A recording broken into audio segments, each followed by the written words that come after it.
नमस्कार दोस्तों, चलिए लेकर के आ गए हैं एनटीपीसी या ग्रुप डी के लिए दोस्तों ये टेस्ट नंबर 27। देखिए ये टेस्ट जो हुई थी वो पिछले दिन हुई थी, उसी का आज क्या है कि डिस्कशन कराने वाले हैं, ठीक है। और इस टेस्ट में जितने भी लोगों ने पार्टिसिपेट किए हैं उन सभी का एक एक करके क्या करेंगे कि स्कोर कार्ड भी देखेंगे, किसने कितना नंबर लेकर के आया है ये सब हम चेक करेंगे, ठीक है। तो चलिए इसमें क्या करते हैं कि दोस्त अभी हम देख लेते हैं कि इसमें क्या क्या क्वेश्चन थे इस टेस्ट में, उसका हम एक एक करके डिस्कशन करा देते हैं। देखिए आपको टेस्ट के बारे में थोड़ी सी बता देते हैं, क्योंकि जो लोग नए होंगे शायद उन्हें पता नहीं होगा कि किस तरह का टेस्ट होता है। तो दोस्त आपको बताते हैं कि जो लोग एनटीपीसी और ग्रुप डी की तैयारी कर रहे हैं उनके लिए ये जीके और जीएस के लिए क्या होता है कि टेस्ट होता है। इसमें जीएस जो होता है वो 20 नंबर का होता है, 20 नंबर का जो होता है वो जीके होता है, स्टैटिक जीके होता है, ठीक है। टोटल 40 नंबर आपको क्या किया जाता है कि टेस्ट में प्रोवाइड कराए जाते हैं 10 मिनट के लिए। 10 मिनट में आपको क्या करना है कि 40 के 40 क्वेश्चन को अटेम्प्ट कर लेना है, ठीक है। और उसी का डिस्कशन जो होता है वो नेक्स्ट डे आता है, ठीक है। तो ये पिछले दिन हुई थी टेस्ट, उसी का डिस्कशन आज लेकर के आए हैं।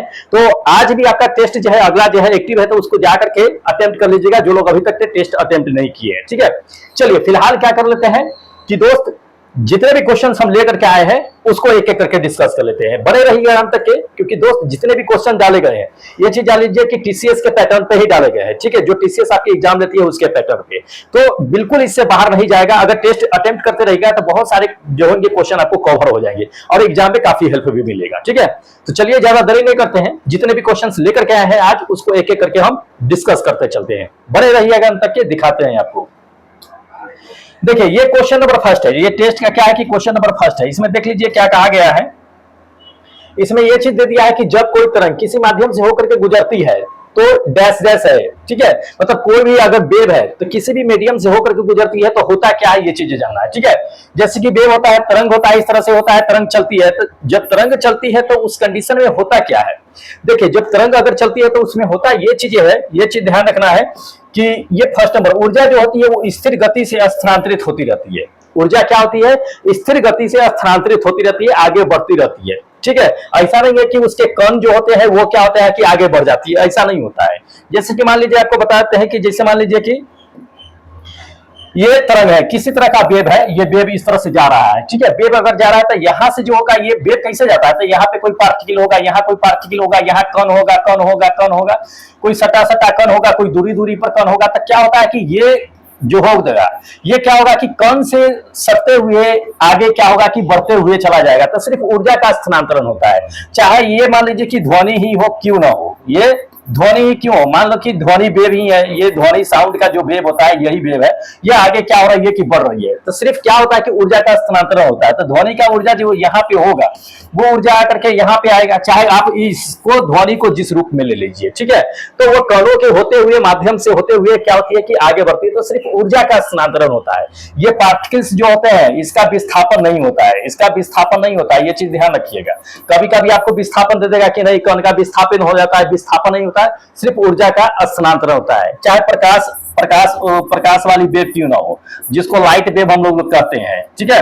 तो लाइट वेव क्यों ना हो, उसमें भी क्या होता है कि पार्टिकल से होते हुए जब सूरज का प्रकाश होता है तो क्या होता है, प्रकाश हमारे पार्टिकल से होते हुए हमारी आंखों पर आती है, तब हम किसी वस्तु को देखते हैं, क्योंकि प्रकीर्णन की क्रिया होती है। अब प्रकीर्णन की क्रिया कब होगी, जब कोई ना कोई मीडियम होगी। तो मीडियम का काम कौन कर लेता है, पार्टिकल कर लेता है, हवा कर लेता है, ये सब कर लेता है, ठीक है। तभी जो है हम देखते हैं, तो उसमें सिर्फ ऊर्जा का स्थानांतरण होता है, न कि पार्टिकल का या मीडियम का माध्यम का उसमें स्थानांतरण या विस्थापन नहीं होता है, ये चीज ध्यान रखिएगा। चलिए नेक्स्ट क्वेश्चन देख लीजिए। इसमें तो दिया है कि लोहे के फ्राइंग पैन को जंग लगने से बचाने के लिए निम्नलिखित में से कौन सी विधि अपनाई जाती है। सीधी सी बात यह है कि अगर लोहे को जंग से बचाना है, जंग से बचाना है, तो लोहे को जंग से बचाने के लिए हम लोग क्या करते हैं, गैल्वेनाइजेशन का इस्तेमाल करते हैं। किसका, गैल्वेनाइजेशन का, यानी कि जिंक के लेपन का करते हैं, अप्लाई टू जिंक कोटिंग करते हैं, जिसको हम लोग जो है गैल्वेनाइजेशन कहते हैं या यशदीकरण कहते हैं। क्या कहते हैं, गैल्वेनाइजेशन, ध्यान रखिएगा ये चीजें। गैल्वेनाइजेशन, ये गैल्वेनाइजेशन अंग्रेजी में हम लोग कहते हैं या यशदीकरण कहते हैं, यशदीकरण। हिंदी थोड़ा गड़बड़ होगा, कोई दिक्कत ना है, यशदीकरण के नाम से हम लोग जानते हैं, ठीक है। तो इसको याद रखिएगा, पूछे जाते हैं ये चीजें कि जंग को बचाने के लिए। अब एक चीज जान लीजिए कि यशदीकरण जो किया जाता है वो कैसे किया जाता है। क्या आप मतलब कि जिंक का, इसमें कहता है ना कि जिंक के लेप को चढ़ा देना, तो क्या सिर्फ जिंक को उठा करके लेप को चढ़ा देते हैं उससे जो हो जाता है जिंक का लेपन, जिंक का लेपन हो जाता है क्या? इसी तरह से होता है? तो ऐसे नहीं होते, इसके बहुत सारे प्रक्रिया होते हैं, उससे क्या होता है कि गुजरना पड़ता है, तब जाकर के किसी लोहे पर क्या होता है कि जिंक का कोटिंग किया जाता है या जिंक का परत चढ़ता है। चलिए उस प्रक्रिया को आपको थोड़ा समझा देते हैं। देखिए जिंक का जो इसमें परत चढ़ाया जाता है वो कैसे चढ़ाई जाती है, थोड़ी सी प्रक्रिया को समझ लीजिए। सबसे पहली प्रक्रिया जान लीजिए, ये चीजें की सबसे पहली प्रक्रिया जो होती है ये डिग्रेजिंग किया जाता है। डिग्रेजिंग करने का मतलब है कि इसको जो है अच्छे से इसको क्या किया जाता है कि साफ किया जाता है। साफ करने के बाद इसको रीजनिंग किया जाता है, रेजिन में डाला जाता है, ठीक है। तो रेजिन किया जाता है, रेजिन में डालने के बाद इसको क्या किया जाता है कि ये क्या होता है कि नमकीन पानी होता है। ये क्या होता है कि नमकीन पानी होता है, नमकीन पानी होता है। इसमें क्या किया जाता है कि इसको पिकलिंग किया जाता है, मतलब कि डुबाया जाता है इसमें, ठीक है। तो ये डुबाने के बाद फिर इसको जो है रीजनिंग किया जाता है। रीजनिंग करने के बाद इसको फ्लक्स में डुबाया जाता है। फ्लक्स में डुबाने के बाद कुछ देर इसको क्या किया जाता है कि छोड़ दिया जाता है सूखने के लिए। अब जितना देर में ये सूख जाए उतना देर इसको सूखने के लिए छोड़ दिया जाता है। सुखाने के बाद यहाँ पे क्या होता है कि ये जिंक वाला जो होता है ये क्या होता है कि टब होता है। ये जिंक का क्या होता है कि टब होता है, इसमें अब इसको डुबा दिया जाता है। डुबाने के बाद फिर इसको निकालते हैं और निकालने के बाद इसको ठंडा कर देते हैं। थोड़ी देर इसको जो है देखते रहते हैं कि ठंडा हुआ, इसका कोटिंग जो है सही तरह से हो गया कि नहीं हुआ, तो अब इसको लेकर के जाते हैं। तो ये यशदीकरण करने की इतनी लंबी प्रक्रिया है। सीधा मत समझ लीजिए कि जिंक के जो है टब में इसको डुबा दिया निकाल दिया, ये नहीं, उससे पहले भी की जाती है इसकी ये सारे प्रक्रियाएं। तभी जो है क्या होता है कि इतनी जो है मतलब कि चमक होती है और उसमें जंग नहीं लगती है, ठीक है। इसको ध्यान में रखना है। अगली नंबर देखिए, अगला नंबर ये दिया है कि स्टेनलेस स्टील के पेन आमतौर पर तांबे के तल का होता है, इसका कारण क्या होता है? देखिए स्टेनलेस स्टील का तल जो होता है वो उसका पैन जो होता है उसका क्या होता है कि तांबे के तल का बना होता है। क्यों? क्योंकि देखिए स्टेनलेस स्टील के मुताबिक अगर हम बात कर लेते हैं तांबे की, स्टील अगर हम तांबे की कंपेयर कर लेते हैं, किसकी? स्टील की और कॉपर की आप जो है इसमें तुलना कर लीजिए, तो सबसे ज्यादा इसमें जो है मतलब कि सुचालक कौन सा होता है? तो सुचालक सबसे ज्यादा जो है ये होता है, ये सुचालक होता है, ये कम सुचालक होता है। इसको ध्यान में रखिएगा, ये कम सुचालक होगा, ये कम सुचालक होता है, ये सबसे ज्यादा सुचालक माना जाएगा इसमें, ये सबसे ज्यादा सुचालक होता है। तो इसलिए क्या होता है कि ये संवहक का अच्छा काम करता है कॉपर, इसलिए तांबे का क्या होता है कि उसके तल में, स्टील के तल में क्या होता है कि तांबे का ए दिया जाता है तल्ली। इसको ध्यान में रखिएगा, अच्छा संवहक होने की वजह से। ये आपका क्या होगा कि ये थर्ड नंबर आंसर करेक्ट हो जाएगा कि अच्छा संवहक होने के लिए क्या होता है कि स्टेनलेस स्टील की वो तल जो होती है उसमें क्या होता है कि कॉपर का ये दिया जाता है, ठीक है। अगला देख लीजिए, अगला नंबर दे दिया कि यदि किसी वस्तु का त्वरण हमेशा वेग के लंबवत हो, त्वरण क्या हो कि वेग के लंबवत हो, जैसे कि मान लीजिए कि ये वेग है, वेलोसिटी है, और त्वरण क्या हो कि इसके लंबवत होता है, तो उस कंडीशन में क्या होगा? त्वरण ऐसे लंबवत होता है। तो ये कब होता है? जब कोई वस्तु ऐसे रोटेट करता है, तो रोटेट करता है तो ऐसे क्या होता है कि इसका वेलोसिटी इधर जाता है और यहाँ सेंटर से इसका क्या होता है कि त्वरण जो है यहाँ पे अप्लाई होते रहता है। तो उस कंडीशन में वस्तु क्या करेगा कि राउंड राउंड राउंड राउंड क्या करेगा कि गोल गोल गोल गोल घूमना शुरू करेगा, ठीक है। क्या करेगा?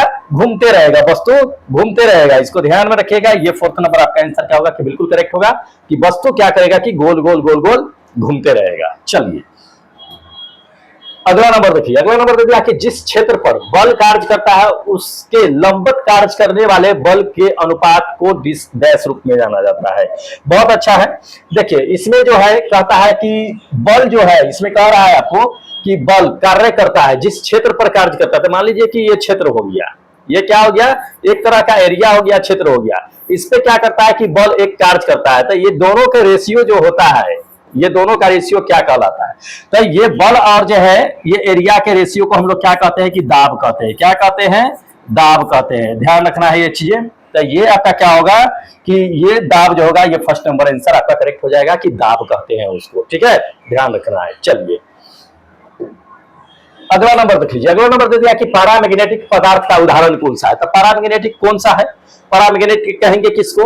देखिए पैरामैग्नेटिक कहने का मतलब ये चीज है कि वैसे पदार्थ जिसको क्या होता है कि मैग्नेटिक फील्ड में अगर रखते हैं आप, तो वह तब तक क्या होगा कि चुंबक का गुण जो है दर्शाता रहेगा जब तक वो मैग्नेटिक फील्ड में रहेगा। और जैसे उसको मैग्नेटिक फील्ड से निकाल दीजिए, उसके अंदर चुंबक का गुण जो होता है वो खत्म हो जाता है। जैसे कि मान लीजिए कि ये वायर हो गया, क्या हो गया? ये वायर हो गया। थोड़ी देर के लिए मान लेते हैं, इसके अंदर क्या होता है कि चारों ओर जो है मैग्नेटिक फील्ड उत्पन्न होता है। क्या होता है? ये मैग्नेटिक फील्ड, ये मैग्नेटिक क्या होता है कि फील्ड उत्पन्न होता है, मतलब चुंबकीय क्षेत्र क्या होता है कि उत्पन्न होता है।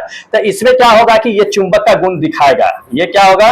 ये चुंबक का क्या होगा कि गुण दिखाते रहता है, ठीक है। तो ये कौन सा होता है, जैसे कि मान लीजिए कि एल्युमिनियम का वायर हो गया, ये एल्युमिनियम वायर हो गया, तो जब तक इसमें से करंट प्रवाहित होता रहेगा तब तक क्या होगा कि वो एल्युमिनियम जो होगा वो अपना चुंबक का गुण दिखाते रहेगा। जैसे ही उसमें से इलेक्ट्रिसिटी सप्लाई पावर काट देंगे, क्या एल्युमिनियम जो है चुंबक की तरह दिखाएगा गुण?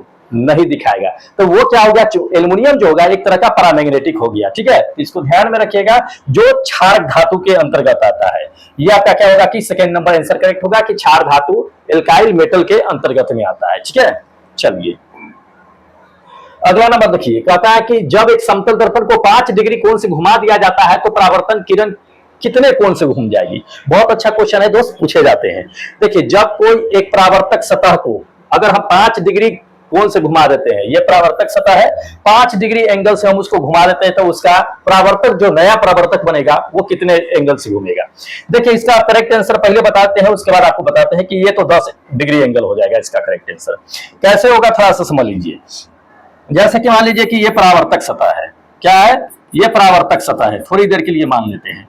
तो इस पे क्या होता है कि आपतित किरण, ये क्या होता है कि आपतित किरण होता है, इंसिडेंट रे जिसको बोलते हैं। यहां से क्या होता है कि ये परावर्तित हो जाती है, क्या होती है, ये परावर्तित हो जाती है, ये आर होता है, ठीक है। अब ये जो सतह है, अब इसी को क्या कीजिए कि आप जो है 5 इसको थीटा डिग्री से घुमा दीजिए, सिंपल सी बात है। तो इसको हम क्या करते हैं कि इसको घुमा देते हैं, एक नया परावर्तक सतह बन जाता है ये घुमाने पे। तो ये एक नया परावर्तक सतह बन जाता है घुमाने के बाद। कितने डिग्री एंगल से घूम गया है भाई, ये घूम गया है थीटा डिग्री से। तो इसका जो एक इंसिडेंट जो है ये एक तरह से कहिए तो इस तरह से बनेगा, और इस तरह से इसका नया एक जो है क्या होता है कि परावर्तक सतह बन जाता है, जिसको आई डैश कह सकते हैं, आर डैश कह सकते हैं। तो ये जो घूमेगा ये कितने डिग्री एंगल से घूम जाएगा? तो ये जो पहले था वो पहले यहाँ पे जो था वो थीटा चाहे जो भी हो, तो ये 2 थीटा डिग्री से क्या होता है कि घूम जाता है। ये चीज ध्यान रखिएगा, कितना 2 थीटा डिग्री से घूम जाता है। ये प्लेन है, प्लेन सरफेस है, ये प्लेन सरफेस है, इसको ध्यान में रखना है। तो जितने भी एंगल से अगर घूमेगा उसका ठीक जो है दुगुना उसका परावर्तक सतह क्या एंगल हो जाता है, ठीक है। तो यहाँ पे अगर मान लीजिए कि ये थीटा एंगल से मूव कर रहा है तो ये कितना हो जाएगा 2 थीटा से, ये आपतन कोण इंसिडेंट होगा, ये परावर्तक सतह का जो होगा, ये चीज ध्यान रखना है, ठीक है।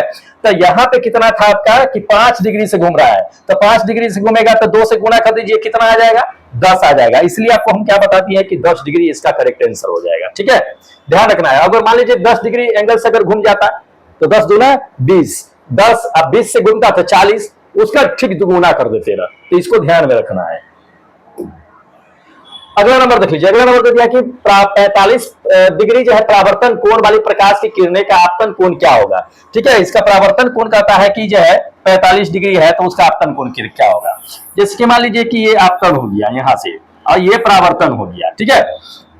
तो इसका आपतन कोण जो होता है वो क्या होता है कि परावर्तन कोण के बराबर होता है। तो आपतन कोण कितना हो रहा है, आपतन कोण जो है कहता है कि 45 डिग्री है, ये 45 डिग्री पर हो रहा है, तो इसका भी क्या हो जाएगा, ये भी 45 डिग्री का एंगल हो जाएगा, क्या होगा 45 डिग्री। ये भी क्या होगा, रिफ्लेक्ट होता है, ये इंसिडेंट रे होता है, तो इसका 45 डिग्री क्या होगा कि बिल्कुल करेक्ट होगा। आपतन कोण जो होता है ये परावर्तन कोण के बराबर होता है, ये चीज आप लोग पढ़े होंगे परावर्तन के नियम में, ठीक है। तो इंपॉर्टेंट है, पूछे जाते हैं, ध्यान रखना है। चलिए अगला नंबर देखिए, कहता है कि प्रतिरोधकता में परिवर्तन नहीं होगा। प्रतिरोधकता में कब परिवर्तन नहीं होगा भाई, प्रतिरोधकता में कब परिवर्तन नहीं होगा, क्या कहता है इसमें, कहता है कि तापमान अगर बदल देते हैं, तापमान अगर बदल दीजिएगा ध्यान लीजिए कि प्रतिरोधकता में भी परिवर्तन होगा, ठीक है, ये चीज ध्यान रखना है। तो ये तो होगा नहीं। दूसरी चीज है कि सामग्री और तापमान दोनों बदल जाते हैं, क्या ये होगा, सामग्री अगर बदलते हैं तब तो कोई बात नहीं है, लेकिन तापमान अगर बदल जाते हैं तो उसका इफेक्ट पड़ेगा उसका, ठीक है। और है कि सामग्री अगर बदल जाती है, सामग्री बदल जाती है तो उसका भी क्या पड़ेगा कि इफेक्ट पड़ेगा। प्रतिरोधकता का आकार बदल दीजिए, क्या कीजिए, आकार बदल दीजिए, उस पर जो है कोई परिवर्तन नहीं होने वाला है अगर उसका आकार बदल जाता है तो, ठीक है। अगला नंबर देखिए, कहता है कि एक सौर पैनल एक व्यवस्था में संयोजन करके बनाया जाता है। सौर पैनल देखिए एक व्यवस्था में संयोजन करके बनाया जाता है, जिसको हम लोग क्या कहते हैं, देखिए सौर पैनल की जो भी व्यवस्था करके उसको बनाई जाती है उसको हम क्या कहते हैं, सोलर कंसंट्रेटर कहते हैं। क्या कहते हैं, सोलर कंसंट्रेटर, यानी कि सौर संकेंद्री कहते हैं। अब सौर संकेंद्री का मतलब जानते हैं, अब सेकेंडरी पढ़े होइएगा आप लोग, जो अगर ब्रीथ पढ़े होइएगा मैथमेटिक्स में, तो ब्रीथ में क्या होता है कि एक ब्रीथ है, इसी पर अगर कोई दूसरा ब्रीथ क्या होता है कि अगर बन जाता है एक ही सेंटर पे, तो उसको हम लोग क्या कहते हैं कि सेकेंडरी कहते हैं। क्या कहते हैं? सेकेंडरीय कहते हैं।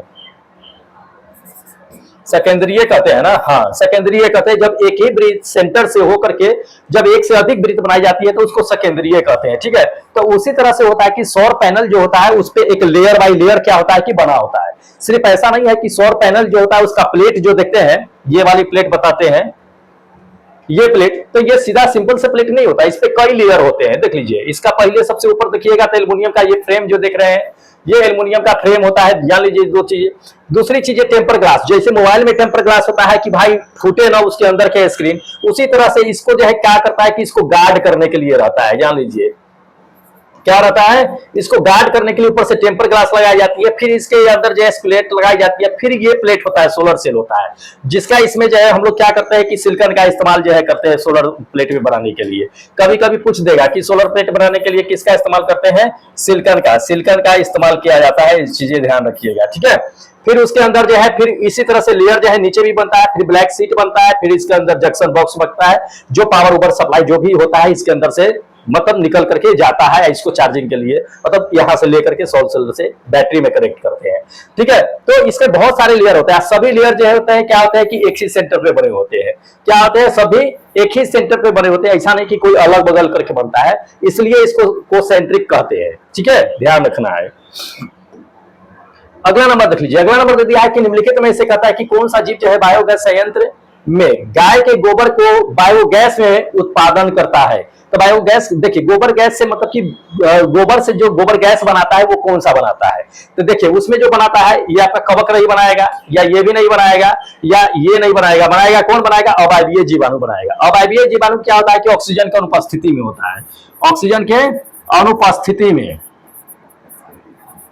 ये ऑक्सीजन की अनुपस्थिति में क्या करता है कि ये जो है बायोगैस जो है बनाने का काम करता है। जो मीथेन CH4 जो देखते हैं ये एक तरह का बायोगैस ही होता है, जो पेड़ पौधे या जो भी गोबर उबर होते हैं उसको सड़ा गला करके ये जो है गैस उत्पादन करते रहते हैं, तो ये अवायवीय जीवाणु होते हैं, ठीक है। अगला देखिए, कोयले का हुआ किस्म जिसमें कार्बन की मात्रा सबसे अधिक होती है, तो कि इन चारों जो है कोयले के ही किस्म दे दिया है, तो इन चारों में से किसमें जो है कोयले में सबसे अधिक जो है प्रतिशत मात्रा पाई जाती है, ये हमें देखना है। सबसे अधिक मात्रा कहता है ना कार्बन की। देखिए सबसे अधिक अगर कार्बन की देख लिया जाए मात्रा, तो दोस्त इसमें सबसे अधिक मात्रा जो पाई जाती है ये इसमें पाई जाती है। पहला नंबर तो जान लीजिए। दूसरा नंबर किसमें पाई जाती है? तो दूसरा नंबर बिटुमिनस इसमें पाई जाती है। तीसरा नंबर ये लिग्नाइट होता है, और चौथा नंबर सबसे कम जो है इसमें होता है। इसमें कितना होता है? तो ये जान लीजिए कि 92 से लेकर के 97% तक के जो है इसमें कार्बन की प्रतिशत मात्रा होती है, ठीक है। दूसरी नंबर देख लीजिए, दूसरा नंबर है ये जान लीजिए कि 82 से लेकर के 92% तक के जो है इसमें कार्बन की प्रतिशत मात्रा होती है। तीसरे नंबर की अगर बातें कर लेते हैं, ये 60 से लेकर के जो है 82% तक की होती है, या 80% तक की होती है। इसमें सबसे कम प्रतिशत मात्रा होती है, लगभग जान लीजिए कि इसमें जो है आपको 25 से लेकर के 40% तक के ही देखने के लिए मिलेगा, ठीक है। कार्बन की सबसे कम होता है, ये सबसे प्राथमिक मतलब सबसे पहले जो निकलता है नीचे से मिट्टी के रूप में कहिए, तो इसमें भी क्या होता है कि आपको जीवाश्म का जो है छाप मिलता है। इसमें जीवाश्म का छाप आपको देखने के लिए मिल जाएगा। इसमें कभी कभी क्वेश्चन पूछता है कि कोयले का वो कौन सा प्रकार है जिससे जीवाश्म का छाप मिलता है देखने के लिए, तो ये पीट है, ठीक है। सबसे पहले यही निकलता है, इसको ध्यान में रखना है, इंपॉर्टेंट है, पूछे जाते हैं। अगला नंबर देख लीजिए, कहता है कि निम्नलिखित में से कौन सी अधातु जो है वो चमकदार है, मतलब ये शाइनिंग करता है। तो इसमें से अगर देख लिया जाए तो ये अधातु जो है आयोडीन जो है ये सबसे चमकदार होता है, जिसको आयोडीन कहा जाता है, ठीक है। ये चमकदार अधातु में काउंट आते हैं, ये सवाल पूछे भी जाते हैं, ठीक है। अगला नंबर देखिए, कहता है कि तांबे की वस्तु अपनी चमक खो देती है, उन पर हरे कहता है कि हरे रंग का जो है परत जम जाती है, तो वो किसकी वजह से जमती है? देखिए वो किसकी वजह से जम जाती है, ये थोड़ा सा जान लीजिए। एक तो कॉपर कार्बोनेट कहता है, तो ये हो सकता है, लेकिन ये जान लीजिए कि बेसिक कार्बोनेट होता है, बेसिक कॉपर कार्बोनेट होता है। ये सीधा कार्बोनेट नहीं कह सकते हैं, कॉपर कार्बोनेट नहीं कह सकते हैं, बेसिक कॉपर कार्बोनेट कह सकते हैं, ठीक है। और ये कॉपर हाइड्रोक्साइड भी होती है, लेकिन ये नहीं होती है। ये दे दिया है तो ये गलत दे दिया है, और ये नहीं होती है। ये होता क्या है? तो पहले तो जान लीजिए कि कॉपर जो होता है, क्या होता है? कॉपर जो होता है, ये Cu जो होता है कॉपर, ये क्या करता है कि कार्बन डाइऑक्साइड जो होता है उससे रिएक्ट करता है। रिएक्ट करने के बाद जो है ये कॉपर कार्बोनेट का जो है क्या करता है कि निर्माण कर देता है। तो इसको ध्यान में रखेगा, ये बनाता है। तो ये बनाता है। दूसरी ये चीजें है कि मान लीजिए कि बरसात के समय होता है, तो बरसात के समय में क्या होता है कि कॉपर जो होता है ये जल से अभिक्रिया कर लेता है। किससे? जल से। बनाता क्या है? ये CuOH का हॉल ट्वाइस जो है बना देता है, ये कॉपर ऑक्साइड बना देता है। जो आपको ये पता है कॉपर हाइड्रोक्साइड, वो कॉपर हाइड्रोक्साइड बना देता है। ये कॉपर कार्बोनेट बना देता है, ये copper carbonate, basic copper carbonate. ठीक है, तो ये बेसिक कॉपर कार्बोनेट बनाता है। ये दोनों की वजह से क्या होता है कि आपको हरा रंग के जो है परत जम जाती है जिस, ठीक है, तो इसको ध्यान में रखेगा, ये बरसात के समय होते हैं। अगला देख लीजिए। अगला देखिए कि आवर्त सारणी के समूह में नीचे की ओर जाने पर निम्नलिखित में से कौन नहीं बढ़ता है। देखिए आवर्त सारणी के बारे में अगर पढ़िएगा तो आवर्त सारणी को आपको अच्छे से हम क्लास करा देंगे। वैसे अभी आपको बताते हैं ये चीजें कि नीचे जाने पे क्या चीज नहीं बढ़ता है। देखिए नीचे अगर जाइएगा तो आप जान लीजिए कि वैलेंस इलेक्ट्रॉन जो होता है उसका मान चेंज नहीं होता है, वैलेंस इलेक्ट्रॉन स्थिर रहता है। ठीक है, परमाणु का आकार बढ़ सकता है, धात्विक छिद्र बढ़ सकता है, त्रिज्या बढ़ सकती है, उसकी कोषों की संख्या बढ़ सकती है, लेकिन इसका वैलेंस इलेक्ट्रॉन जो होता है वो नहीं बढ़ता है। ठीक है, जब आप इलेक्ट्रॉनिक विन्यास ये आवर्त सारणी पढ़िएगा तब, जैसे आपको बताते हैं, देख लीजिए ये है आवर्त सारणी। तो ये आवर्त सारणी है, इसमें आपको बताते हैं कि ये आवर्त सारणी है, जैसे कि इसका वैलेंस इलेक्ट्रॉन संख्या, तो वैलेंस इलेक्ट्रॉन संख्या कितना दे दिया है, ये वैलेंस इलेक्ट्रॉन है। तो वैलेंस इलेक्ट्रॉन दे दिया है, ये वैलेंस इलेक्ट्रॉन 1 है। तो जैसे जैसे इसमें नीचे बढ़ेंगे इसकी वैलेंस इलेक्ट्रॉन की संख्या बिल्कुल नहीं बदलने वाली है। ये वैलेंस इलेक्ट्रॉन 2 हो गया, तो ये भी नीचे जैसे जैसे बढ़ेंगे बिल्कुल चेंज नहीं होगा, इसमें भी बढ़ेंगे इसमें चेंज नहीं होगा। तो जैसे नीचे बढ़ेंगे उसकी जान लीजिए कि वैलेंस इलेक्ट्रॉन की संख्या जो होती है आवर्त सारणी में चेंज नहीं होती है, लेकिन इसके आकार में परिवर्तन हो सकता है, इसके त्रिज्या में परिवर्तन हो सकता है, लेकिन वैलेंस इलेक्ट्रॉन में कोई परिवर्तन नहीं होगा। ठीक है, तो एक बार अच्छे से आपको क्लास करा देंगे आवर्त सारणी का जब केमिस्ट्री चालू करेंगे तब। ठीक है, तो जो लोग अभी नए होंगे चैनल जरूर सब्सक्राइब करके रखिएगा, क्योंकि जब पढ़ाएंगे आवर्त सारणी उसमें आपको टोटल अच्छे से समझा करके जाएंगे। ठीक है, चलिए अगला नंबर देख लीजिए। अगला नंबर दे दिया है कि मैग्नीशियम रिबन को जलाने से पहले क्या किया जाता है कि उसको रगड़ा जाता है। रगड़ने पर जो है किसकी कोटिंग होती है जिसको रगड़ा जाता है। देखिए मैग्नीशियम की रिबन जो होती है उस पे एक तरह की कोटिंग होती है, वो किसकी कोटिंग होती है? उस पे होती है मैग्नीशियम ऑक्साइड की, मूल मैग्नीशियम ऑक्साइड की, जिसको MgO कहते हैं। ठीक है, मैग्नीशियम ऑक्साइड की होती है। इस पे आपका परत जमा होता है, जब उसको आप जलाइएगा तो इसके वजह से क्या होगा कि मैग्नीशियम का रिबन नहीं जलेगा। इसको क्या किया जाता है कि सैंड पेपर एक होता है, क्या होता है ये जान लीजिए कि सैंड पेपर होता है। तो सैंड पेपर से इसको क्या किया जाता है, खूब रगड़ रगड़ के इसको हटा दिया जाता है। उसके बाद क्या होता है कि मैग्नीशियम की रिबन को जलाया जाता है, फिर वो जाकर के जलता है, नहीं तो इसको नहीं हटाइएगा तो वो जलेगा ही नहीं। ठीक है, चलिए नेक्स्ट दिखाते हैं। अगला देख लीजिए, दे दिया है कि एक समयुग्मी लंबे पौधे को एक बौने पौधे के साथ क्या किया जाता है कि संकरण कराया जाता है। संकरण कहता है इसमें कि पौधे में किस अनुपात में प्राप्त होते हैं। देखिए अगर इसमें पहले दे दिया कि एक संयुग्मी है, लंबे पौधा है, ध्यान रखना है, एक लंबा पौधा है एक बौना पौधा है, ये दोनों के साथ क्या किया जाता है कि इसका जो है ये क्रॉस प्रजनन कराया जाता है। कराने पर क्या बनेगा ये चीज जानना है। देखिए आपको बता देते हैं रेशियो क्या होता है। वैसे रेशियो जो आएगा वो 3:1 में आएगा। ठीक है, अब देखिए इसमें होगा कि मान लीजिए कि एक ये जो है लंबा पौधा हो गया, एक जो है बौना पौधा हो गया, ये लंबा वाला हो गया, ये बौना हो गया, ये बौना हो गया।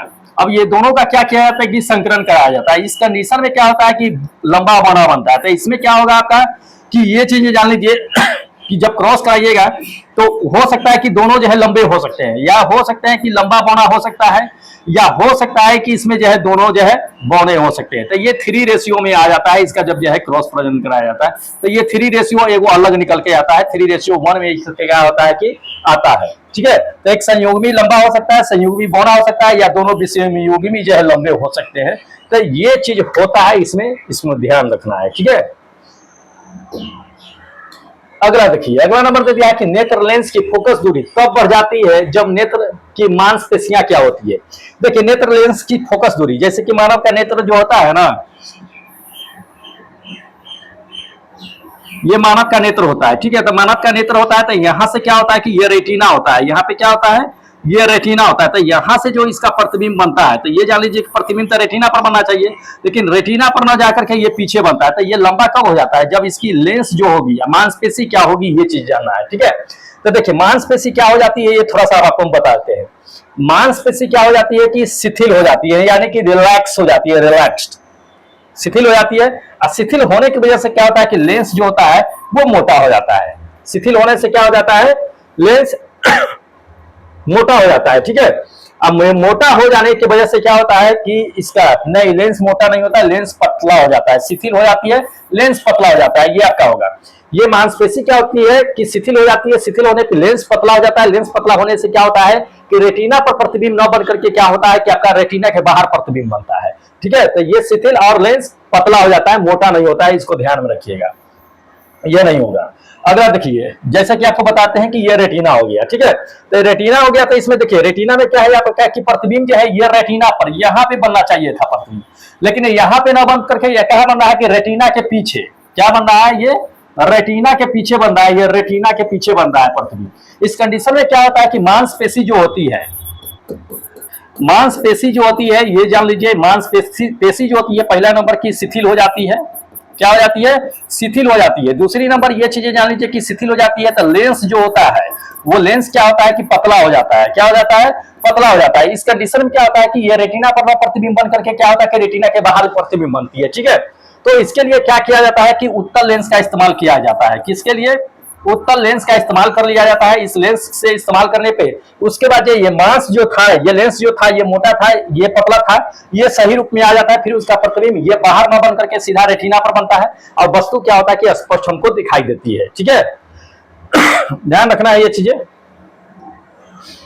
अगला देख लीजिए, अगला नंबर क्वेश्चन आपको दिखा देते हैं कि शरीर का वह वाहक शरीर का दे दिया है कि वह भाग जो तंत्रिका तंत्र से भेजे गए निर्देश की प्रक्रिया करता है। ठीक है, मतलब तंत्रिका तंत्र जो होता है निर्देश भेजता है, उसके बाद जो है वो क्या करता है कि रिएक्ट करता है, वो क्या कहलाता है। देखिए, जैसे कि मान लीजिए कि आप किसी भी वस्तु को देखें, जैसे कि रास्ते हम चल रहे हैं, ठीक है, रास्ते चलने पर क्या होता है कि आपको इमली दिखाई दे दिया या आम दिखाई दे दिया, उस कंडीशन में क्या होगा, थोड़ी देर के लिए सोचिएगा काश हम उठा करके खा लें।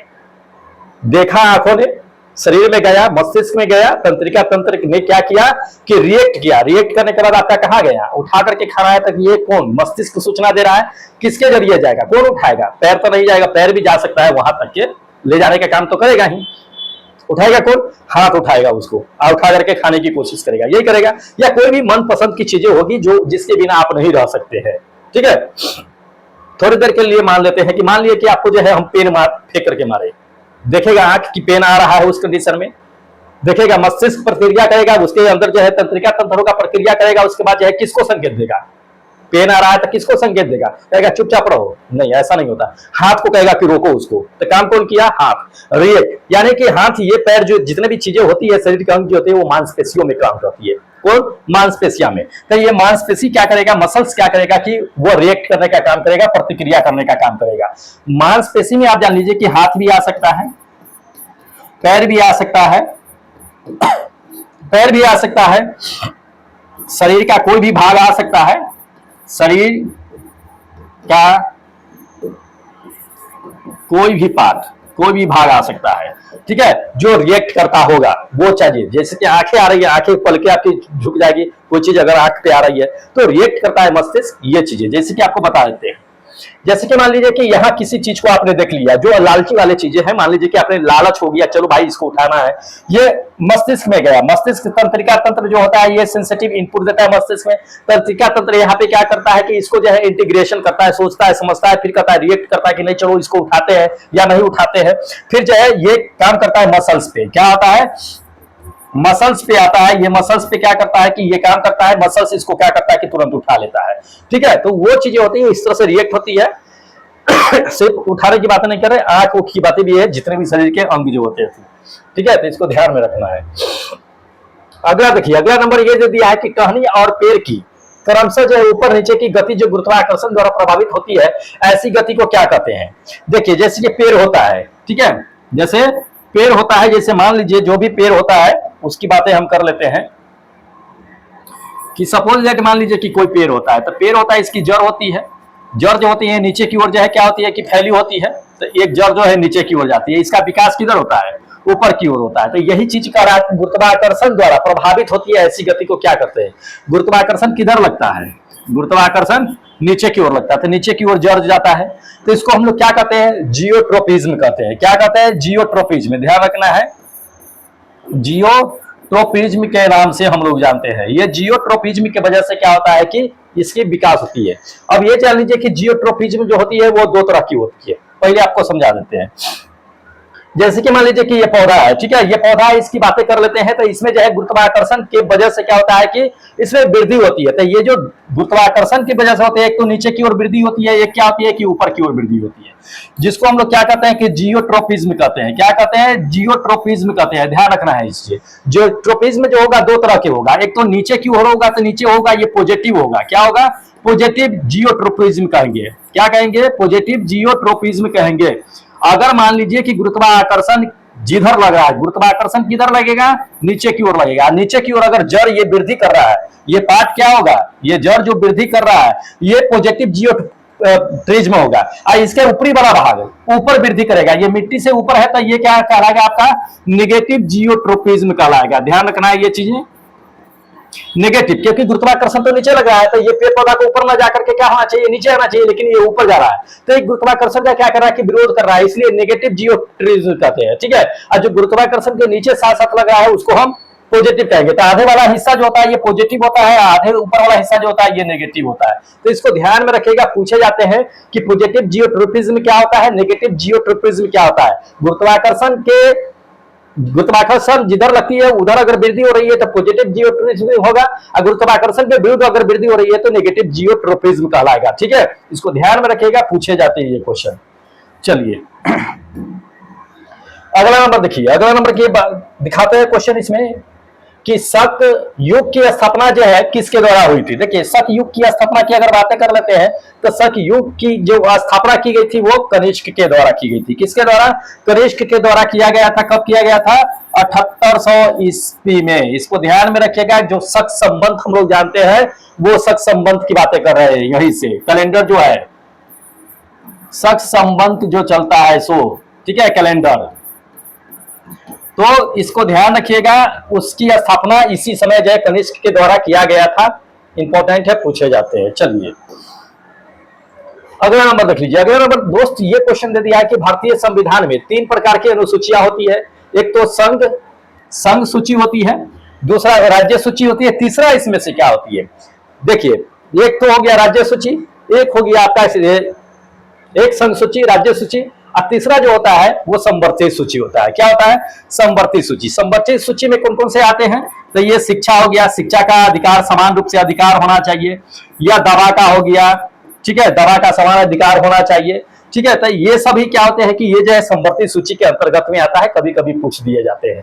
संघ सूची के अंतर्गत में कौन सा आता है? तो संघ सूची के अंतर्गत में कभी कभी पूछता है, ध्यान रखना है, जैसे कि व्यापार हो गया, पुलिस हो गया, ये सभी आता है। ठीक है, ये व्यापार हो गया या पुलिस जो भी काम करती है वो सब, ये सभी क्या होते हैं कि संघ सूची के अंतर्गत में आता है। ठीक है, और ये जो होता है ये राज्य में ये कृषि उड़ीसी के अंतर्गत में आता है। तो इसको ध्यान में रखना है, क्योंकि पूछे जाते हैं कभी कभी, आपको पूछ दिया गया कि कृषि किसके अंतर्गत में आता है, कौन से सूची के अंतर्गत में, या शिक्षा किसके अंतर्गत में आता है, तो ये संवर्ती सूची के अंतर्गत में आता है। ध्यान रखना है।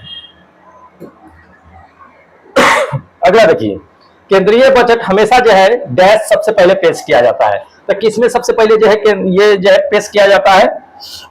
देखिए केंद्रीय बजट की अगर बातें कर रहे थे तो केंद्रीय बजट जो है सबसे पहले पेश किया जाता है वो कहां पेश किया जाता है? लोकसभा में। लोकसभा में सबसे पहले पेश किया जाता है। कब पेश किया जाता है? तो ये जान लीजिए कि फरवरी जो होता है, फरवरी, ठीक है, फरवरी के जब भी पहला बैठक होगा, पहला बैठक जब भी होता है तब क्या होता है कि इसकी जो है इसकी पेश की जाती है। जान लीजिए ये चीजें केंद्रीय बजट जो होती है। तो लोकसभा में क्यों किए जाते हैं? क्योंकि लोकसभा के जितने भी सदस्य होते हैं वो डायरेक्टली लोगों से कनेक्टिविटी होती है। क्या होती है?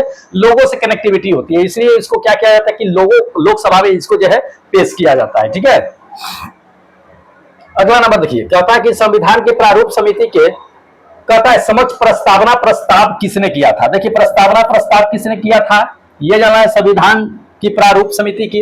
देखिए संविधान के प्रारूप समिति की पहले जो है ये आपको बताते हैं किसने किया था।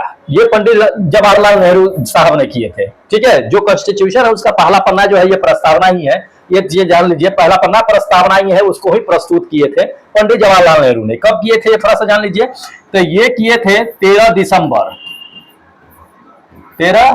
दिसंबर 1946 में, इसको ध्यान में रखिएगा। 1946 में ये प्रस्तावना का क्या किया गया था कि यहाँ पे उन्होंने जो है प्रस्ताव दिया था, ठीक है। अब बाकी प्रारूप समिति के जो अध्यक्ष थे ये अपने भीमराव अंबेडकर साहब थे, क्योंकि पूछे जाते हैं ये, ठीक है। अगला देखिए, अगला नंबर ये दे दिया कि भारत के राष्ट्रपति और उसके तरीके को देश के द्वारा संशोधित किया जाता है। तो राष्ट्रपति के जो दे दिया इसमें चुनाव और उसके तरीके के संशोधन किसके द्वारा किए जाते हैं।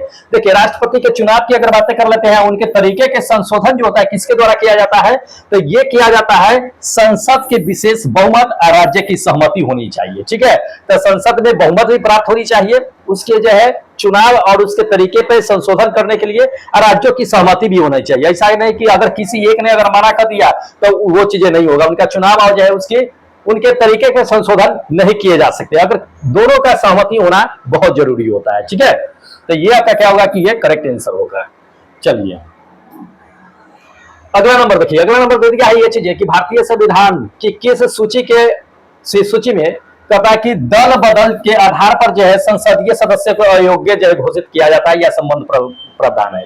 देखिए, दल बदल कानून भी पूछा जाता है कि दल बदल कानून जो है किस संवर्ती सूची के अंतर्गत में आती है या किस अनुसूची में आती है, ये चीजें कहा जाता है, ठीक है।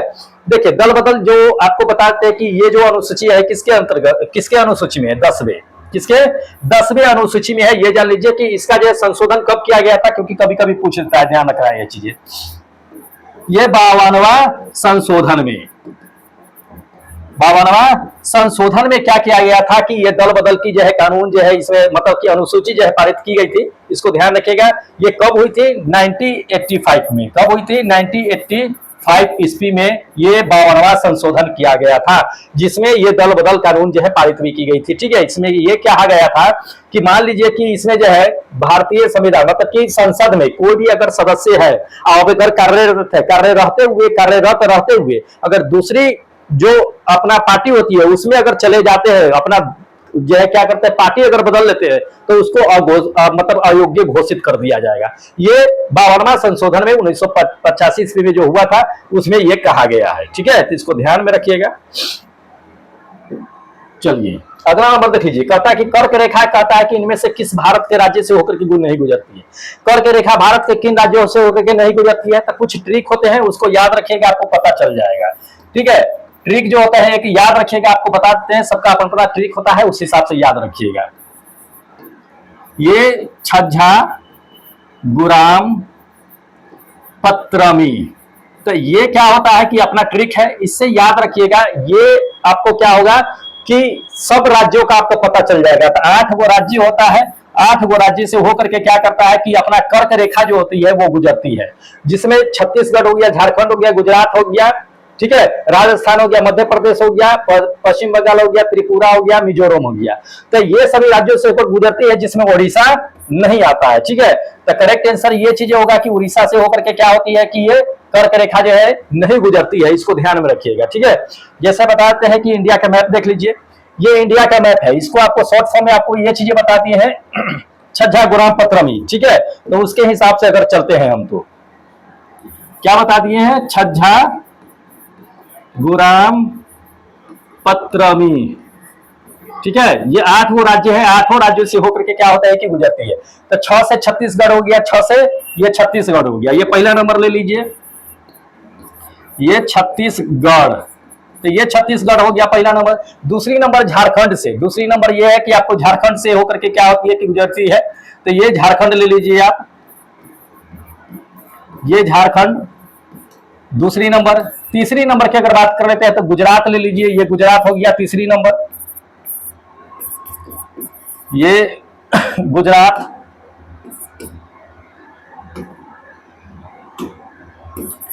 ये गुजरात हो गया।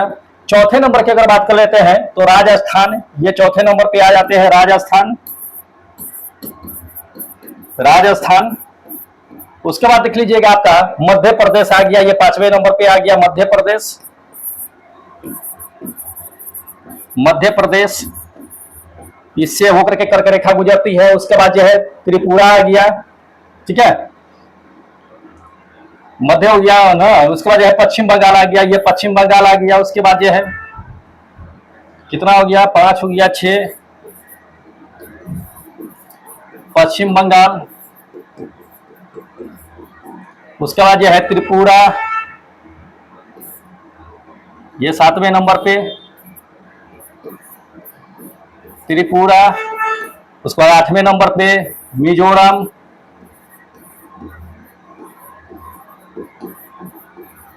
तो ये 8 राज्यों से होकर के क्या होता है कि ये कर्क रेखा जो है गुजरती है। इसको ध्यान में रखिएगा, बहुत अच्छा ट्रिक है, इससे आप आसानी से याद कर सकते हैं। ठीक है कि ये कर्क रेखा जो है किन किन भारत के राज्य से होकर के गुजरती है, इस ट्रिक के आधार पर आप आसानी से पता लगा सकते हैं और आसानी से टिक कर सकते हैं, क्योंकि एग्जाम में पूछे जाते हैं।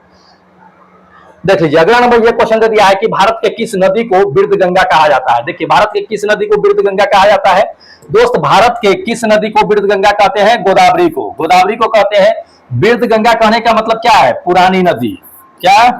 पुरानी नदी कह सकते हैं, ये चीजें पुरानी नदी कह सकते हैं। ये भारत का दूसरा सबसे बड़ा नदी है, ये दूसरा सबसे बड़ा नदी है, ध्यान रखना है ये चीजें। या इसको दक्षिणी गंगा के नाम से भी जानते हैं हम लोग। ठीक है, क्या जानते हैं? दक्षिणी गंगा के नाम से भी जाना जाता है, ध्यान रखना है। कभी कभी दे देगा आपको कि दक्षिणी गंगा किसे कहते हैं, तो गोदावरी को कहते हैं, ये चीजें ध्यान रखना है। ठीक है, चलिए अगला नंबर देख लीजिए। अगला नंबर दे दिया है कि दुनिया का सबसे लंबा कांच का पुल जो है वो कहां स्थित है? दुनिया का सबसे लंबा कहा जा रहा है, तो दुनिया का सबसे लंबा जो है कांच का पुल कहां आपको देखने के लिए मिलेगा? चीन में। कहां पे? ये चीन में देखने के लिए मिलेगा, ये चीज जान लीजिए। अगर चीन में जाइएगा तो कांच का सबसे लंबा पुल जो है आपको देखने के लिए मिलेगा। अगर लंबाई की अगर बातें कर लेते हैं कि कितनी लंबा है कांच के पुल, अगर लंबाई की बातें कर लेते हैं तो दोस्त लंबाई जो है जान लीजिए कि 430 मीटर के आसपास में लंबा है। और धरती से ऊंचाई की अगर बात कर लेते हैं तो ये ऊंचाई कितनी है? इसकी ऊंचाई अगर बात कर लेते हैं तो ये 300 मीटर के आसपास में है, ध्यान रखना है ये चीजें इतनी है। ये विश्व की जान लीजिए कि सबसे बड़ा कांच का पुल है, जो है वही चीन में पहाड़ पर आपको देखने के लिए मिलेगा। ठीक है, वैसे तो आपको बिहार में भी जो है हो गया है कांच का पुल, लेकिन ये चीजें जान लीजिए कि ये है आपका सबसे विश्व के सबसे लंबा पुल की बात है। चलिए अगला देख लीजिए, कह दिया है कि निम्नलिखित में से किस त्योहार में नाव दौरा पर एक विशेषताएं हैं। तो नाव दौरा का एक विशेषताएं कौन सी है? तो ये दिया जाता है ओणम में। ओणम में क्या होता है कि नाव का जो है दौड़ किया जाता है। क्या होता है कि जब नए फसल मतलब कि उग करके घर में आते हैं तो उसके स्वागत के रूप में एक तरह से कहिए कि ओणम जो है फेस्टिवल मनाई जाती है, जिसमें नौका का दौड़ किया जाता है। ठीक है, तो ये चीजें है। अगला देख लीजिए, अगला दे दिया कि अजंता का एलोरा की गुफा जो चित्रकारी किस शासक के अधीन कला में विकास का सूचक है। देखिए इसमें आपको बताते हैं कि कहता है कि अजंता के एलोरा की गुफा, अजंता के एलोरा की गुफा जो है मध्य प्रदेश में आपको देखने के लिए मिलेगा। ये जो है कहता है कि गुफा में चित्रकारी जो है किस शासक के अधीन जो है विकास हुआ था, ये जाना है। देखिए ये हुआ था चालुक्य शासक के अधीन में विकास हुआ था। किसके? चालुक्य शासन के अधीन में ये विकास हुआ था। इसमें क्या है आपको जो है जान लीजिए, इसमें आपको मानव, क्या है? मानव, जानवर,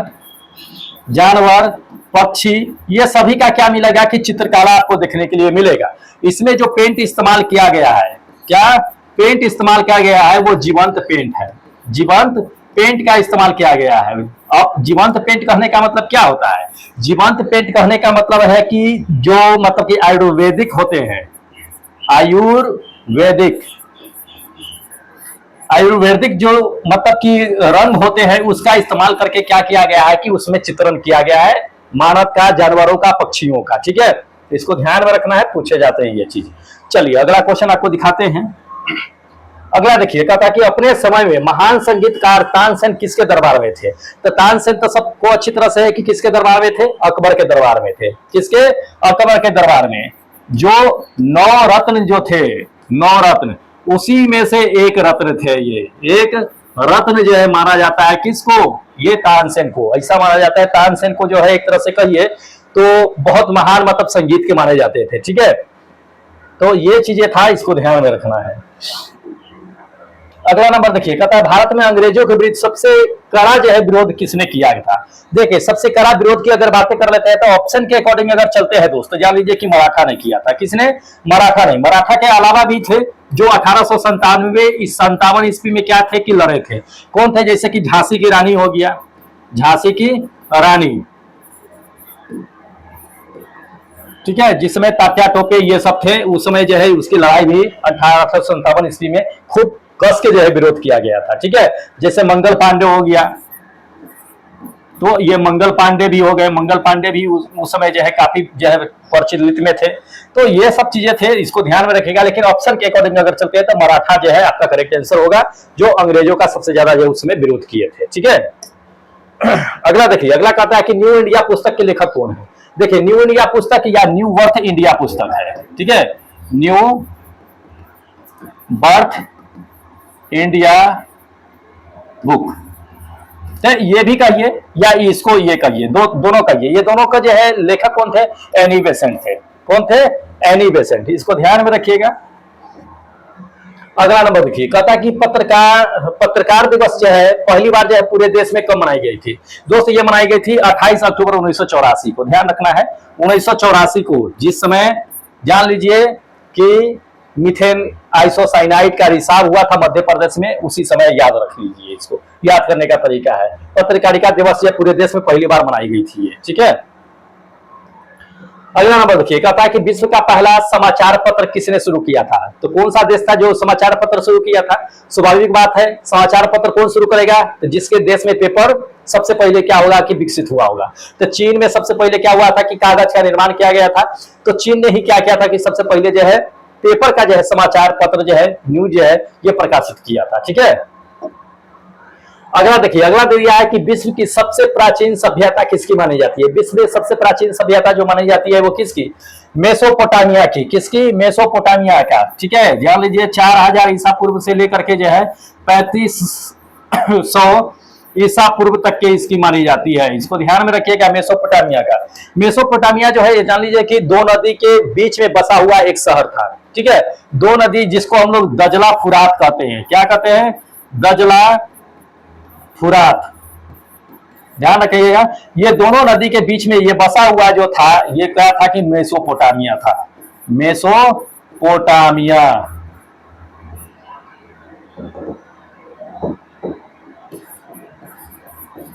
तो ये चीज था, इसको ध्यान में रखिएगा क्योंकि सवाल जो है पूछे जाते हैं, इंपॉर्टेंट है। चलिए अगला नंबर दिखाते हैं क्वेश्चन। अगला देख लीजिए, कहता है कि डेविस कप जो है किस खेल से संबंधित है। देखिए डेविस कप जो है आपका क्या है कि लॉन टेनिस से है। किससे, लॉन टेनिस में जो है दिया जाता है डेविस कप जो है। तो ठीक है, ध्यान रखना है। अगला देख लीजिए, कहता है 7 महत्वपूर्ण समुद्रों को तैर करके पार करने वाले पहले भारतीय कौन थे। देखिए 7 समुद्रों को तैर करके पार करने वाली जो है पहले अगर भारत की बात कर लेते हैं तो वो थे बुला चौधरी। क्या, बुला चौधरी थे जो 2 महाद्वीपों के बीच में 7 समुद्रों को पार करके क्या किए थे कि तैरे थे। ठीक है, इसे उड़न परी के नाम से भी उपाधि दी गई है। उड़न परी, उड़न परी के नाम से भी इसको जो है उपाधि दी। उड़न परी नहीं, जल परी। उड़न परी तो पीसी उषा साहब हो गए, तो ये जल परी का उपाधि दिया गया था। क्या, जल परी का। इसको ध्यान में रखिएगा, पूछा जा सकता है कि जल परी जो है किसे दिया गया था, तो ये बुला चौधरी को। ठीक है, अगला नंबर देख लीजिए, कहता है कि भारत में कृषि आय की गणना किस प्रकार की जाती है। देखिए भारत में कृषि आय की गणना किससे की जाती है, तो आउटपुट मेथड से की जाती है कि प्रत्येक वर्ष जो है कृषि में कितनी उत्पादन हुई है कितनी नहीं है, तो इसकी आउटपुट विधि से क्या होती है कि कृषि की जो है उत्पादन की गणना की जाती है। ठीक है, अच्छा तो इतने जो है क्या थे कि आपके टेस्ट में जो है क्वेश्चन थे, और यहां से क्या करते हैं कि आप लोगों को बता देते हैं कि किसने टेस्ट में कितना नंबर लेकर के आया है। स्कोर कार्ड आपको बताते चलते हैं। तो जो लोग टेस्ट दिए हैं दोस्त बने रहिए अंत तक के, क्योंकि आप अपना नंबर देख लीजिएगा। ठीक है, जो लोग नए होंगे चैनल को सब्सक्राइब कर लीजिएगा और थोड़ी देर और रुक जाइएगा, क्योंकि आपको लास्ट में ये चीजें बता देंगे कि आप टेस्ट कहां से लगा सकते हैं। ठीक है, क्योंकि देखिए टेस्ट लगाना जरूरी होता है। टेस्ट लगाइएगा तभी आपका क्या होता है कि अपनी पानी का पता चलता है कि आप कितने पानी में है। ठीक है, इसलिए टेस्ट लगाना जरूरी है। तो टेस्ट लगाइए, अच्छे से लगाइए। और कहां से लगा सकते हैं ये आपको बताते हैं। तो चलिए पहले देख लेते हैं रैंक कार्ड कि किसने कितना नंबर लेकर के आए हैं। देखिए आपको बताते चलते हैं कि इसमें आज जो पहले नंबर पे बने हुए हैं कौन बने हुए हैं, देखिएगा कि बिट्टू राज है जो ग्रुप डी के टेस्ट की बातें कर रहे हैं, ये ग्रुप डी के टेस्ट में दिए हैं। बिट्टू कुमार है दूसरे नंबर पे, देख लीजिएगा दूसरे नंबर पे रंजन पंडित करके है, तीसरे नंबर पे चंद्र कुमार है, चौथे नंबर पर श्वेता कुमार, ये पांचवें नंबर के पे पवन है, छठे नंबर पे ये महेश कुमार करके, सातवें नंबर पे अक्षय कुमार है, आठवें नंबर पे सुमन पाल है, नौवें नंबर पे पप्पू है, 10वें नंबर पे लखन सिंह करके है, उस पर 11वें नंबर पे आपका क्या है कि ये सुहान लाल करके है। ठीक है, चलिए 12वें नंबर की अगर बात कर लेते हैं हम, किसकी 12वें नंबर पे, 12वें नंबर पे बात कर लेते हैं तो ये तनु वाले करके है, उसके बाद 13वें नंबर पे ये रमेश चौहान है, 14वें नंबर पे बात कर लेते थे मुकेश अमे, 15वें नंबर पे ये काजल कुमारी है, 16वें नंबर पे एमटी साकिर है, उसका 17वें नंबर पे संजय चौधरी, 18वें नंबर पे क्या है कि श्याम कुमार है, 19वें नंबर की बात कर लेते हैं सूरज कपूर है, उसके बाद 20वें नंबर की बात कर लेते हैं ये सानिया 1 2 3 करके है, उसके बाद जो 21वें नंबर पे कौन है कमलेश कुमार है, उसके बाद 22वें नंबर पे ये भरत राम है, 23वें नंबर की बात कर लेते हैं खुशबू कुमार, ये चौथे नंबर पे, 24वें नंबर पे ये मोहन कुमार भाई है। चलिए उसके बाद दिखाते हैं आपको जो है 25वें नंबर पे ये अली राजा है, उस पर 26वें नंबर की बात कर लेते हैं तो ये बबलू है, 27वें नंबर पे राकेश है, 28वें नंबर पे ये देवराज है, 29वें नंबर पे मोहन है, उसके बाद 30वें नंबर पे ये कमलेश कुमार है, उसके बाद जो है ये सानिया प्रवीण करके है, 32वें नंबर पे अंशु कुमार है, 33वें नंबर पे इंद्रजीत कुमार है, 34वें नंबर पे मोहन दुबे है, 35वें नंबर पे ये पंकज कुमार है, 36वें नंबर पे हरि किशन भाई है। चलिए उसके बाद आपको दिखाते चलते हैं 37वें नंबर की अगर बात कर लेते हैं तो आकाश यादव है, उसके बाद जो है 38वें नंबर पे अनीश कुमार है, उसके बाद जो है 39 नंबर पे सुजीत है, 40 नंबर पे ये शंकर पासवान है, 41 नंबर पे जितेंद्र यादव है, 42वें नंबर पे ये अंजय कुमार है, 43वें नंबर पे धीरेश कुमार है, 44वें नंबर पे ये पलक कुमार है, 45वें नंबर पे लोकेश शर्मा है, 46 नंबर पे उदयराज है, 47 नंबर पे ये क्या है कि सुशील पाल है, 48 नंबर पे ये मोहन कुमार है जो 47 नंबर पे है। चलिए 48 नंबर पे उसके बाद आपको दिखाते हैं 49 नंबर की बात करते हैं रागनी है, 50 नंबर पे विनय भाई है, उसके बाद सुशील पाल है, सुशील पाल 2 बार दे दिए पता नहीं कैसे। चलिए तो आपको दिखा दिए कि इतने लोगों ने क्या किया है कि टेस्ट में पार्टिसिपेट किए हैं ग्रुप डी में, 51 लोगों ने, किसमें ग्रुप डी में। आपको भी टेस्ट अगर देना है तो आप बने रहिएगा अंत तक क्योंकि लास्ट में आपको बताएंगे कि आप टेस्ट कहां से दे सकते हैं। अगला नेक्स्ट टेस्ट जो है एक्टिव है, नेक्स्ट टेस्ट नंबर जो है आपका 28 एक्टिव है, जाकर के टेस्ट क्या कीजिएगा कि लगा लीजिएगा जो लोग टेस्ट नहीं दिए हैं। चलिए अब देख लेते हैं एनटीपीसी, एनटीपीसी में किसने टेस्ट दिया है और किसने कितना नंबर लेकर के आए हैं उसके लिए देखते हैं। पहले नंबर पर देख लीजिएगा कि अमृता है, दूसरे नंबर पे ये सुनील बंसल है, तीसरे नंबर पे ये रागिनी कुमार है, चौथे नंबर पे बात करते हैं मोहन है, 5वें नंबर पे ये सोनू है, 6ठे नंबर पे विजय है, 7वें नंबर पे ये श्वेता है, 8वें नंबर के पे देख लीजिएगा सचिन है, 9वें नंबर पे रमेश है, 10वें नंबर पे नुसरत खातून है। उसके बाद देख लीजिएगा 11वें नंबर की बात कर लेते हैं तो ये कुलदीप है, 12वें नंबर पे ये प्रत्यक्ष है, उसका 13वें नंबर पे नीलेश है, 14वें नंबर पे सुशील राज है, 15वें नंबर पे अक्षय है, 16वें नंबर पे महेश राज है, 17वें नंबर पे ये सुमन पारवार करके, 18वें नंबर पे एक मोहित रंजन है, 19वें नंबर पे मोहन शाह है, 20वें नंबर पे मोनू है, 21वें नंबर पे क्या है कि साक्षी कुमार है। उसके बाद देख लीजिएगा शशि कुमार है ना, हाँ 22वें नंबर पे देख लीजिएगा कि ललन यादव है, 23वें नंबर पे पन्नीलाल पासवान है, 24वें नंबर के देख लेते हैं दिनेश चौधरी करके है, उसके बाद 25वें नंबर पे शिशुप्रिया है, 26वें नंबर पे ये पंकज सूर्या है, 27वें नंबर पे देख लीजिएगा राजीव यादव है, 28वें नंबर पे आलोक सिंह है, 29वें नंबर पे मनीष अग्रवाल है, 30वें नंबर की बात कर लेते हैं शशि मौर्य है, 31वें नंबर पे रविशंकर है, 32वें नंबर की बात कर लेते हैं तो नीलेश यादव है। उसके बाद 33वें नंबर की बात कर लेते हैं तो ये रविशंकर है, 34वें नंबर पे देखिएगा रोशन कुमार है, 35वें नंबर पे कमला कुमारी, ये 36वें नंबर पे रविशंकर है, 37वें नंबर पे चंदन कुमार है, 38वें नंबर पे कमलेश है, 39वें नंबर पे रोशन है, 40वें नंबर पे विकास कुमार है, 41वें नंबर पे ईशा टिग्गा है और 42वें नंबर पे विजय जो यूपी से है विनायक। ठीक है, तो इतने लोगों ने क्या किया कि एनटीपीसी टेस्ट में पार्टिसिपेट किए हैं एनटीपीसी टेस्ट में। ठीक है, अगला नंबर जो है आपका टेस्ट जो है एक्टिव है, जाकर के टेस्ट लगा लीजिएगा और उसका डिस्कशन अगले दिन लेकर के आएंगे। अब देखिए टेस्ट देना कहां से है, कहां से टेस्ट अटेम्प्ट कर सकते हैं आप। टेस्ट अटेम्प्ट करने के लिए ये एप्लीकेशन है, ठीक है, ये एप्लीकेशन है ERCB सर के नाम से, ये एप्लीकेशन आपको प्ले स्टोर पे मिल जाएगा, गूगल प्ले स्टोर पे जाकर के उसको क्या कीजिएगा कि इंस्टॉल कर लीजिएगा। ये बड़ा लोगो दिख जाएगा, ये लोगो जो है आपको ऐप पे जो है देखने के लिए मिल जाएगा, तो इसको क्या कीजिएगा कि इंस्टॉल कर लीजिएगा अपने फोन में। जाकर के आज जो है टेस्ट नंबर जो है जान लीजिए, टेस्ट नंबर जो है 28 एक्टिव है, तो एक्टिव है, जाकर के क्या कीजिए कि जाकर के टेस्ट लगा लीजिएगा और अगर किसी तरह की समस्या होगी तो ये नंबर दिया हुआ है, हेल्पलाइन नंबर, इस पे क्या कीजिएगा कि कॉल कर लीजिएगा, आपको बता देंगे कि कैसे क्या करना है नहीं करना है। ठीक है, तो जाइए फटाफट क्या कीजिए कि जाकर के टेस्ट लगाइए। जो लोग अभी तक के चैनल सब्सक्राइब नहीं किए हैं दोस्त, चैनल फटाफट सब्सक्राइब कर लीजिए, देर मत कीजिए, क्योंकि आप लोगों का एडमिट कार्ड कभी भी रिलीज हो सकता है। ठीक है, तो अच्छा है कि टेस्ट लगाते रहिए। चलिए, और जो लोग अभी तक के चैनल सब्सक्राइब नहीं किए कर लीजिएगा। बाकी सबका अगर पीडीएफ चाहिए तो टेलीग्राम से ज्वाइन हो जाएगा, टेलीग्राम का लिंक डिस्क्रिप्शन बॉक्स में दिया हुआ है, वहीं पे इसका क्या होगा कि पीडीएफ आपको सेंड कर दिया जाएगा। ठीक है, चलिए फिलहाल में हमें इजाजत दे दीजिए, क्योंकि अगले दिन लेकर के आएंगे टेस्ट नंबर 28 28 का डिस्कशन। ठीक है, फिलहाल जय हिंद दोस्तों।